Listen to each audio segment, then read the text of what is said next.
Saudamos todos os nossos irmãos e irmãs, amigos e amigas, com a graça e a paz do Senhor Jesus. Uma vez mais nos encontramos para estudarmos a Palavra de Deus. Ficamos agradecidos a Deus por Ele nos dar este dia de vida e estes momentos para juntos meditarmos em Sua Palavra. Somos agradecidos a todos vocês que estudam conosco a Bíblia diariamente, onde quer que vocês se encontram, a vocês que compartilham esses estudos com outras pessoas também, a todos que são inscritos no canal Hora Tranquila e que clicam no dedinho de joinha. Assim o canal sobe no ranking do YouTube e outras pessoas também poderão ouvir do amor de Deus através do seu clique no dedinho de joinha. Queremos agradecer a vocês que nos escrevem dizendo de onde acompanham os estudos. Mandamos aqui um alô especial para Antônia, lá de Manaus. Ela está feliz, agradecida a Deus porque o seu neto Lucas completou 14 anos. Parabéns, Lucas, que Deus o abençoe e lhe dê muitos anos de vida. Também Nilma e Eduardo de Leominster, aqui em Massachusetts. Edinaldo e Nilda de Lowell, também em Massachusetts. Luiz Souza, de Manaus, Amazonas. Adenir Martelo, de Vila Velha, no Espírito Santo. Marlene e Marcos, de São Carlos, em São Paulo. E todos os demais que nos escrevem, nós agradecemos e mandaremos sempre um alô para vocês. Iremos orar. Pai nosso que estás nos céus, te damos graças por este dia de vida, por este momento que temos para estudar a Tua Palavra, que o Teu Espírito Santo seja concedido a cada um de nós, abrindo a nossa mente para entendermos a Tua Palavra e colocá-la em prática em nossa vida. Pedimos uma bênção especial para todos os que estão estudando conosco a Bíblia a cada dia, que o Teu Espírito Santo abra a mente, dê entendimento e que cada um tome a decisão de aceitar e colocar em prática em suas vidas as verdades que nós aprendemos em Tua Palavra.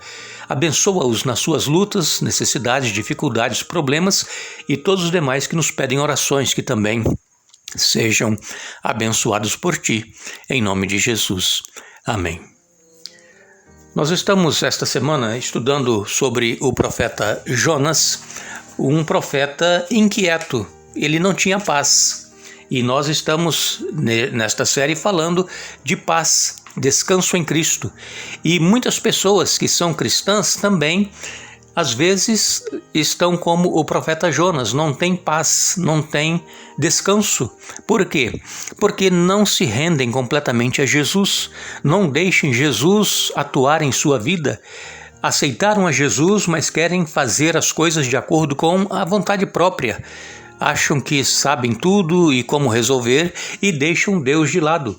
Então, o mesmo que aconteceu com Jonas poderá também acontecer com muitos de nós, de nossos amigos, irmãos, amigas e irmãs, e nós precisamos tirar lições para a nossa vida do que aconteceu com Jonas. Deus mandou ele se levantar e se levantou. Mandou ir para Nínive, ele foi para Tarsis, ia para Tarsis, né? E Deus o interceptou com uma grande tempestade, quase que o barco vai a pique, e Jonas então pediu que o lançasse ao mar. Era a única maneira de acalmar aquela tempestade. Ele sabia que ele estava errado. E agora então, como Jonas havia pensado, eu não vou em Nínive pregar aos ninivitas porque eles não merecem o perdão, eles merecem morrer. Assim Jonas também, por certo, ele pensou, é melhor me jogar ao mar que aí eu morro de uma vez e acaba com isso. Pode ser que Jonas tenha pensado isso. Jonas jamais imaginava que Deus iria preservar a vida dele e enviar um peixe para engoli-lo e depois de 3 dias vomitá-lo na praia. Isso é um milagre, porque ninguém sobrevive num ventre de qualquer animal ou de peixe por 3 dias sem morrer. Deus preservou, porque Deus tinha uma missão para Jonas e ele tinha que cumprir essa missão. E às vezes, irmãos, nós também fugimos de Deus. Deus nos dá uma missão e nós nos esquivamos. Nós não queremos ouvir a voz de Deus e fazer a vontade dele. Nós então fugimos como Jonas fugiu. Nós pensamos que as pessoas que Deus nos manda falar a determinadas pessoas, elas não merecem salvação. Nós nos esqueçamos que Deus é um Deus de amor, de graça, de perdão. Nós somos prova disso, nós fomos perdoados pela graça, nós fomos salvos pela graça, não é méritos nosso, é mérito do Senhor Jesus, que deixou tudo para vir a este mundo viver e morrer em nosso lugar. E Ele ressuscitou dando provas que nós, que passarmos pela morte também e que aceitamos a Jesus, iremos ressuscitar e viver com Ele eternamente. E então Jonas, agora lançado ao mar, passa 3 dias e 3 noites no ventre daquele peixe. Como eu disse, foi um milagre. E milagre, irmãos, não se explica. Nós temos que aceitar. Muitas pessoas querem fazer cálculos e saber como foi que isso aconteceu, que Jonas não morreu. Foi um milagre. O que está na palavra de Deus, irmãos, nós não deveremos querer explicar, saber o porquê isso aconteceu, aquilo aconteceu. São milagres e nós temos que aceitar. Milagres não se explicam, se aceitam. E então Jonas foi vomitado na praia, como nós dissemos, e exatamente ali próximo a Nínive. E então Jonas se levantou agora, não para fugir, agora ele levantou para ir pregar em Nínive. A palavra de Deus nos diz que Nínive era uma grande cidade, tinha cerca de 120 mil habitantes e se levava 3 dias para percorrer a cidade. E então aqui em Jonas, no capítulo 3, Jonas capítulo 3, a partir do verso 1, a palavra de Deus ela nos diz: depois disso o Senhor falou com Jonas pela segunda vez. Apronte-se, vá à grande cidade de Nínive e transmita a mensagem que eu lhe dei. Dessa vez, Jonas obedeceu à ordem do Senhor e foi a Nínive, uma cidade tão grande que eram necessários 3 dias para percorrê-la inteira. No dia em que Jonas entrou na cidade, proclamou às multidões: daqui a 40 dias Nínive será destruída. Os habitantes de Nínive creram em Deus e desde o mais importante até o mais humilde declararam um jejum e se vestiram de pano de saco. Quando o rei de Nínive ouviu o que Jonas dizia, desceu do trono, tirou as vestes reais, vestiu-se de pano de saco e sentou-se sobre um monte de cinzas. Então o rei e seus nobres enviaram este decreto a toda a cidade: ninguém, nem mesmo os animais de seu gado e de seus rebanhos, poderá comer ou beber coisa alguma. Tanto as pessoas como os animais devem se cobrir de pano de saco, e todos devem orar fervorosamente ao Senhor. Devem deixar seus maus caminhos e toda a sua violência. Quem sabe Deus voltará atrás, conterá sua ira ardente e não nos destruirá. Quando Deus viu o que fizeram e como deixaram seus maus caminhos, voltou atrás e não os destruiu como havia ameaçado. Aqui então, no capítulo 3, nós vemos que agora sim Jonas foi e pregou. Depois de esse milagre ter acontecido com ele, de Deus ter salvo a sua vida, ele agora vai e prega. Só que, se os irmãos perceberem, aqui no capítulo 3, olha a mensagem que Jonas pregou: daqui 40 dias Nínive será destruída. Ele não pregou a salvação, ele não pregou a graça de Deus. Jonas queria que Nínive fosse destruída. Esse era o desejo do coração de Jonas. Ele queria que os ninivitas morressem. E então ele saiu caminhando pela cidade e pregando: daqui 40 dias e Nínive será destruída. Irmãos, nós não podemos e não devemos pregar mensagens de terror para as pessoas.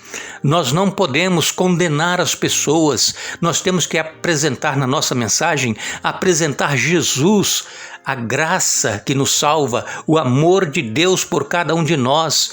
A pessoa, ela deve se voltar para Deus, aceitar Jesus por amor e não por medo.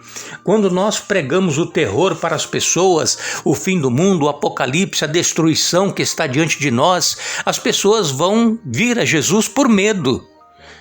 E não vai resolver nada. Nós precisamos servir a Deus por amor, pelo que Ele fez por nós, pelo que Ele faz por nós. E Jonas queria que os ninivitas morressem.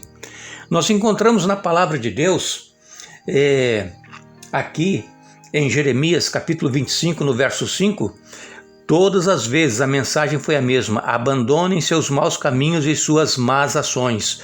Só então habitarão nesta terra que o Senhor deu a vocês e a seus antepassados para sempre. Vejam, esta é a mensagem que Deus quer que nós preguemos. Abandone seus maus caminhos e suas más ações. É o arrependimento pelas coisas erradas que nós fazemos. A salvação, ela nos é dada de graça. Nós lemos também em Ezequiel capítulo 14 e no verso 6, nos diz: portanto diga ao povo de Israel, assim diz o Senhor soberano, arrependam-se e afastem-se de seus ídolos, parem de cometer pecados detestáveis. Mais uma vez a palavra de Deus nos falando que nós deveremos pregar o arrependimento. Pregar, nós nos afastarmos daquilo que nos afasta de Deus. Os ídolos, as coisas más que nós praticamos, elas nos afastam de Deus, então nós precisamos nos afastar dessas coisas. E ainda, a palavra de Deus nos diz em Apocalipse no capítulo 2 e no verso 5, veja até onde você caiu, arrependa-se e volte a praticar as obras que no início praticava. Do contrário, virei até você e tirarei seu candelabro de seu lugar entre as igrejas. Então, este é o conselho que a palavra de Deus nos dá: arrependimento.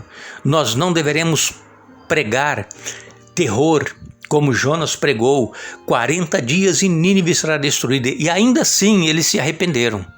Mesmo Jonas ter pregado o terror para eles, eles se arrependeram. Deus tocou no coração deles, desde o maior até o menor, até os animais se cobriram de pano, o rei determinou, de pano de saco e cinza, provas de arrependimento, ficaram sem comer, sem beber, em jejum. Eles que eram pagãos, nunca tinham feito isso na vida, e agora estavam jejuando e se arrependendo, e Deus mudou o plano de destruir Nínive. Por quê? Porque eles se arrependeram. Assim também, irmãos, é conosco. Se nós nos arrependermos do nosso mau caminho, das nossas más ações, se nós nos arrependermos das coisas erradas que nós praticamos, Deus está pronto a perdoar. A palavra de Deus nos diz que o salário do pecado é a morte eterna, a segunda morte. O salário do pecado, mas o dom gratuito de Deus é a vida eterna em Cristo Jesus. Deus, ele tem interesse em mim, interesse em você. Deus, ele quer nos salvar, e Deus quer que nós cumpramos a nossa missão. Ele quer que nós falemos do seu amor. Ele quer que nós falemos que é preciso se arrepender, se converter e se voltar para o Senhor, para que nós possamos viver eternamente. Que não sejamos como Jonas, pregando apenas a destruição, a morte, mas preguemos a vida, e a vida é Jesus. Ele é o caminho, Ele é a verdade, Ele é a vida. Que nós possamos mudar a nossa maneira de nos dirigirmos às pessoas quando nós queremos levar o Evangelho. Jonas, com certeza, ele não conhecia o verdadeiro Evangelho. Era um profeta de Deus, mas não conhecia o verdadeiro Evangelho, porque se ele conhecesse, ele não iria querer ver a destruição de Nínive como ele desejava. Nós agradecemos a todos que estiveram conosco mais uma vez, estudando a Bíblia. Estaremos novamente juntos amanhã, se Deus assim nos permitir. Não nos esqueçamos, Jesus, ele continua nos convidando: vinde a mim, todos que estão cansados e sobrecarregados, e eu vos aliviarei, e encontrareis descanso para as vossas almas. Mateus capítulo 11, versos 28 a 30. Que Deus nos abençoe.